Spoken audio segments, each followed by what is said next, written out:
Dando continuidade aos nossos estudos sobre a escola austríaca, o vídeo de hoje da nossa terça sociológica será sobre Ludwig von Mises.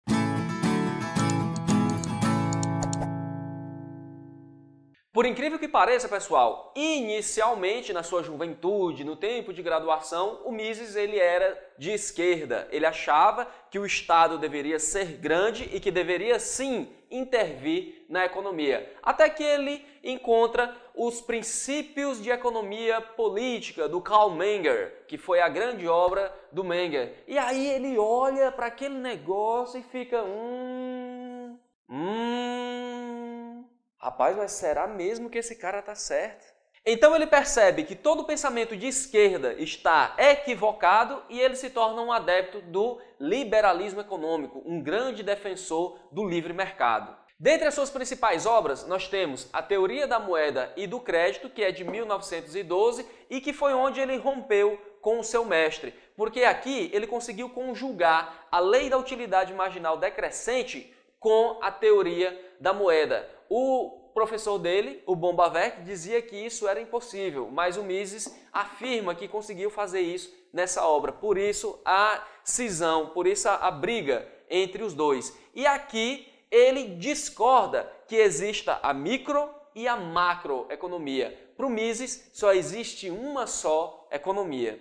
Ele publicou também Socialismo, que foi de 1922, em que ele faz uma crítica muito grande ao marxismo, a todo o pensamento de esquerda. E por fim, nós temos a sua grande obra, que é A Ação Humana, que foi de 1949. Tem uma entrevista em que o Hayek diz que quando soube que ele publicou esse livro, ele soube através de um amigo dele e aí perguntou, sim, sobre o que é? O Mises fala do que nesse livro Ação Humana? E o cara respondeu, sobre praticamente tudo. Com a sua obra, ele defendia um liberalismo irrestrito, total liberdade econômica, livre mercado e nenhuma intervenção do Estado. Além de defender, é claro, a propriedade privada. E o núcleo teórico dessa sua obra é basicamente o seguinte: o individualismo metodológico, porque para ele a economia deve se debruçar sobre o indivíduo, porque é o indivíduo que pensa, é o indivíduo que raciocina e é o indivíduo que age. E o valor das mercadorias, ele é dado de forma subjetiva. É o indivíduo e as suas necessidades, é o indivíduo com o seu consumo que vai determinar o preço das mercadorias. Por isso que a economia ela deve se voltar para o indivíduo. O mercado ele deve estar prestando atenção no indivíduo e nas suas ações. Mercado, sociedade, estruturas econômicas são apenas conceitos abstratos. Isso não existe. Apenas o que existe é o indivíduo. Bom, então se é sobre a ação humana que a economia deve se debruçar, o Mises ele vai fundar a nova metodologia da ciência econômica, que é a praxeologia. Praxeo do grego ação e logia do grego estudo. É através do estudo da ação humana que a economia vai poder descrever as relações econômicas e prescrever as leis econômicas. A economia ela não deve estar fundamentada naqueles estudos matemáticos abstratos mirabolantes e nem em dados estatísticos. A economia ela deve se voltar apenas para a ação do homem.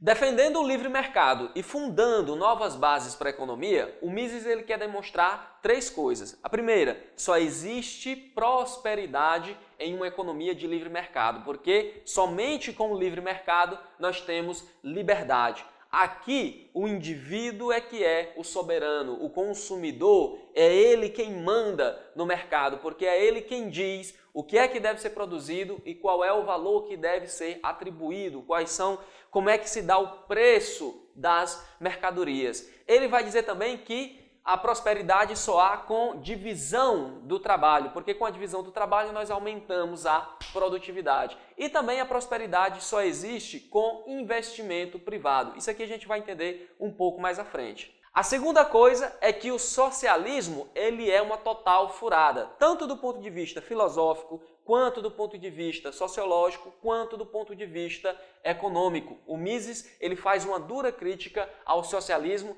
nesses 3 pontos de vista. E ele vai, através do seu cálculo de custos e benefícios, demonstrar que o socialismo ele é impraticável porque não existe propriedade privada dentro do socialismo.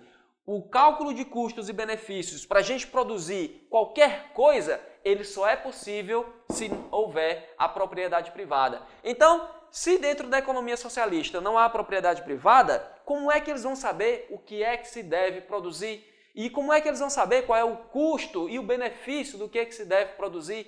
Vai ser uma economia totalmente desorientada, em que os seus idealistas não saberão quais são as necessidades da população. Isso é totalmente furado, isso é totalmente impraticável.